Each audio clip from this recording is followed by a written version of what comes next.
Hello, this is Charting Man Dan of TheChartGuys, where we teach the little guy and girl how to utilize charts to manage their own trades and investments. What do I mean by the little guy and girl? Well, we just had two directives signed halting the implementation of a rule that requires financial advisors to act in the best interests of their client. Let that sink in a little bit. The big wigs on Wall Street can play with your retirement and hard-earned money without your best interests at heart. We currently have hundreds of members taking charge of their financial future, and we would love for you to come check out a free week with no credit card required to see if our services would be beneficial on your path to financial independence as well.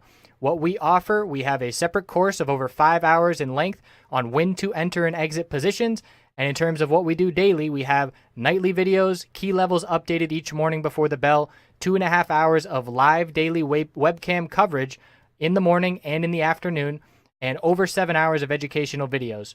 All of these links can be found in the description of this video. Come check us out. Thanks for watching. Let's get on to the technical analysis. Checking in on oil after the inventory report today, we had a bearish reaction and a pretty big pullback, but the bulls are still holding $54 psychological support. So what we do have forming here on the hourly time frame, if we zoom out, is a couple lower highs. And this isn't really a good time frame to be looking at it at. So we'll zoom out to the 4-hour chart, and we have our high at 55.21, a lower high at 55 even, and just now today a lower high at 54.91. So a couple incremental lower highs that the bulls clearly need to break out on the daily time frame. And in terms of support, we're looking down at 54.16, 54 even, and 53.91. So the bulls do have still a higher low pattern on the hourly time frame, coming where we were coming from yesterday, that support, which was the previous resistance level that held, as well as the uptrend level that held. So the bulls definitely are still in control as long as we're above $54. We're just waiting for that push through to the highest price we've seen in over a year if we can get over that 55.21 level. And you can see the upper wicks where we get profit taking from that 55 psychological resistance. But the bulls' goal this week, let's take it one step at a time, is to close above $54 on the weekly time frame for the first time.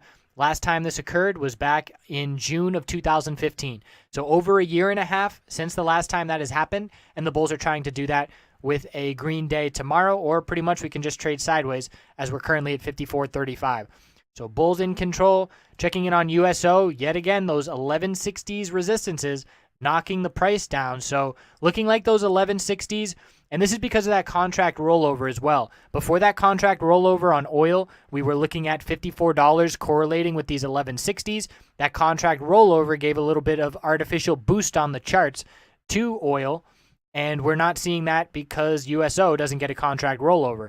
So for USO, we're still seeing resistance 1164, 1165. We're incrementally setting higher highs, but we're not seeing strong closes. And again, look at these black candlesticks. Every time you see a black candlestick, it's a gap up open and a close lower than where we opened. And that is a fairly common pattern in the past month. We've rejected from the upper Bollinger Band 2 of the last 3 days, and we are yet to see a close.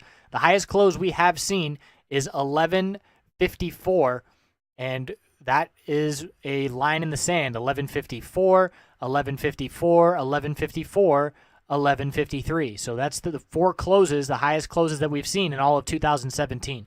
So the bulls need further movement to the upside to break this range. We're on the verge of a bull break. We just need that one last push and follow through back up towards $55 on oil, which would give us this USO move up into the mid to upper 1160s.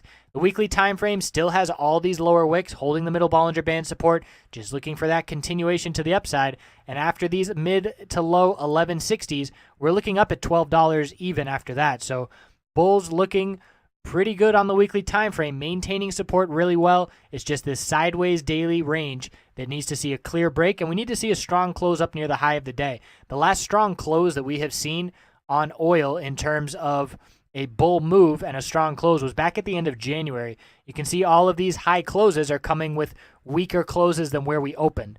So oil definitely very interesting. And like I said, I do believe we could see an oil 10% move in 2017. We started the year where we were at, about $54 right here. So if we see a move up to these upper $50 range, which are, again, our next resistance would be 56.54 if we get above 55.21. If we start seeing this continuation to the upside, the oil bulls do have some nice potential on the year to continue this uptrend, which has been in play since February of 2016. So we'll check back in to see how we close out the week. Goal for the bulls, close above $54, and then we'll worry about those low $55 resistances next week. I appreciate you watching. See you over the weekend.